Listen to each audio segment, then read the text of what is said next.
Akkam jirtu kabajamtoota hordoftoota daawwattoota maal mallisaa ICT. Egaan arraan kanas kan nuti isiniif qabannee dhiyaanne yeroo baay'ee kan namoonni baay'een YouTube channel irratti hin gadhiisne keessattuu immoo afaan Oromoodhaan kan viidiyoon akkasiin argamne akkamittiin Windows tokko formatii gochuudhaaf sooftiweerota maaltu nu barbaachisa akkamittiin immoo formatii goona isa jedhu afaan Oromoodhaan isiniif qabannee dhiyaannee jirra jechuudha. Egaan viidiyooleen kunneen afaan kan biraatiin maybe jiraachuu danda'u afaan Oromoodhaan garuu hin jirani. Gatiteef akkamittiin jalqabaa kaasnee muraatti Windows tokko formatii goona. Sana gochuuf immoo flashii akkamiitiin fayyadamne yookiin CD akkamii fayyadamne yookiin software akkamii fayyadamne isa jedhu sirriitti wajjin kan ilaallu ta'a jechuudha.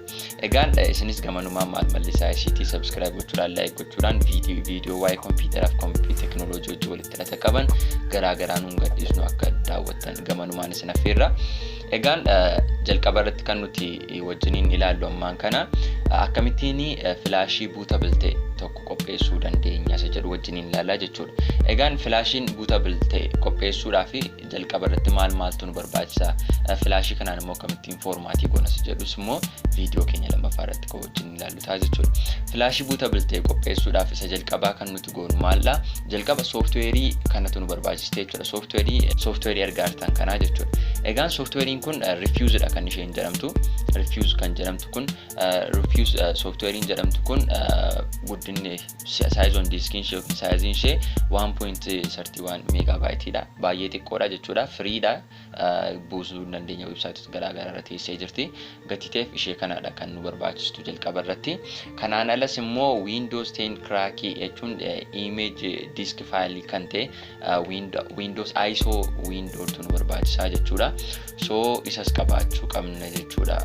Bootable flash qopheessuudhaaf. Isaan ala immoo Windows 10 crack disk image file kan ta'e qabaachuu nu gaafata jechuudha. Isaan alas immoo flash qabaachuu qabna. Flash nuti qabnu immoo yoo xiqqaate 8GB ta'uu qaba jechuudha.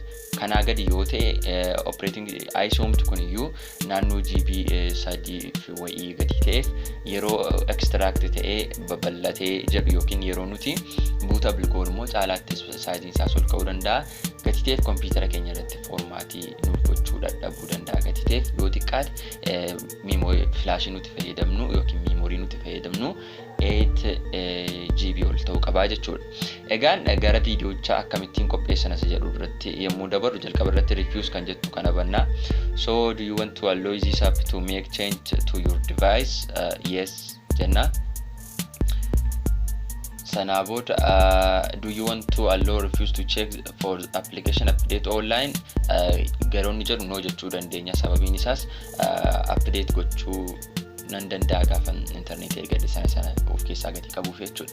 Egaan amma gara iddoo baay'ee murteessaa ta'ettidha jechuudha kan nuti geenyee jirru. Flashii keenya bootable gochuudhaaf inni guddaan maalla paartilee warra as jiran kanadha jechuudha.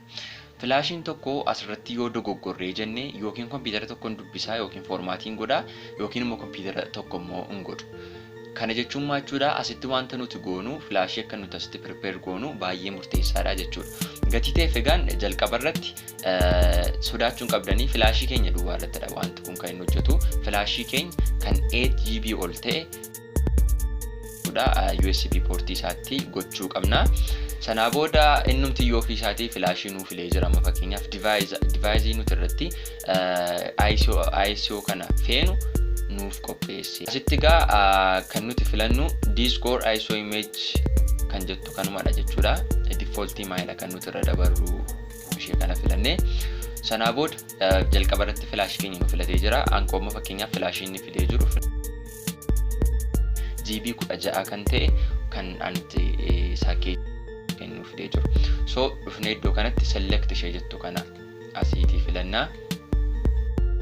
Booda iddoo kanatti kan nuti gochuuf deemaa jirru maalla Windows 10 kan nuti dhannee fidannu jechuudha. Iddoo kanatti faayila keenya keessaatii lafa qabnuutii dhannee Windows 10 keenya finnee dhufnaa jechuudha. Sana boodaanii qopheesseen jira. Isinis akkasuma softweerii Windows 10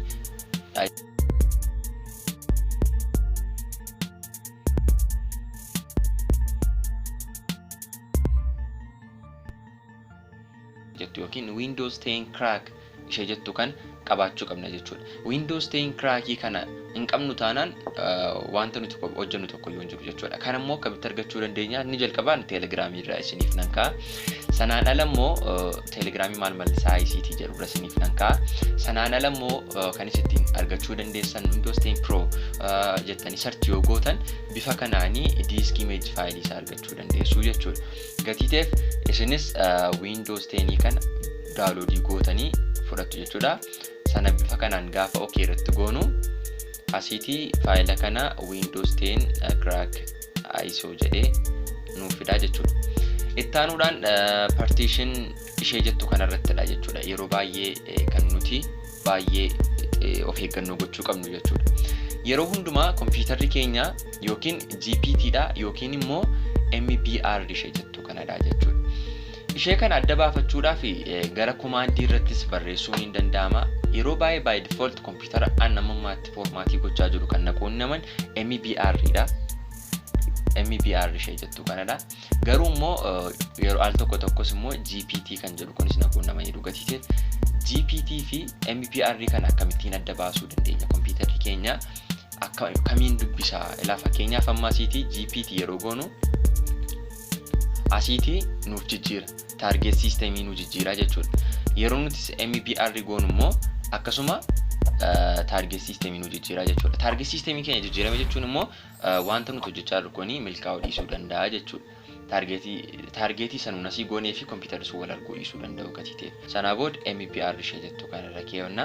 Yoonni immoo booda MBR kanaan nuuf hojjechuu dide immoo maaltu jira GPT kan jettu kanatti jijjiira jechuudha. Sana akkamitti akka adda baasuu dandeenyus gara booddeerra kan isinitti agarsiisuu danda'a jechuudha. Kanarraa kan hafe hunda isaanii by default hin dhiisna jechuudha. Wantoota jiran hunda isaanii hin dhiisna. Kan nuti irraanfachuu hin qabne filaashii keenya filachuu, boot selection keenya filachuu, Windows 10 crack keenya filachuu qabna. Sana booda MBR fi GPT kan jettu kanas immoo sirriitti filachuu qabna. Sana booda start jenna. Asitti warningii nu kenna. Warning all data on device flashii koirra kan jiru destroyed ta'a jechuudha. Jechuun will be destroyed.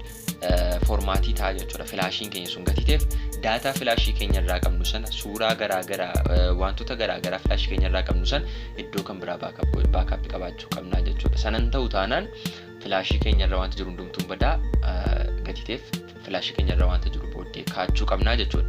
Sana booda okay gaafa goon daqiiqaa muraasaa fi amma inni xumurutti teenyee eeguu nu gaafata jechuudha.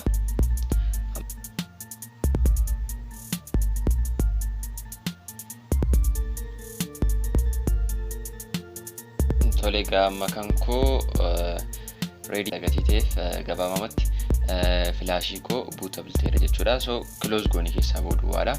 Close goonii keessaa bana sanaa booda flashii keenya this PC jalannee ilaallaa jechuudha. So amma flashiin kun bootable ta'eera jechuudha. Flashii kanaan Windows 10 formatii gochuu update gochuu nan danda'a jechuudha. Windows 10 formatii gochuu sirriitti nan danda'a jechuudha. Gatiiteef egaa bifa kanaanidha jechuudha kan nuti goonu. Kana booda computer keenya USB isaatti sakkaanee F12 qaqqabne step formatii jalqabuudha. Step formatii immoo kutaataa nuti kan qabadhe isiniif dhiyaadhu ta'a. Galatooma ulfaadhaa YouTube channel kana subscribe godhaa. Galatooma.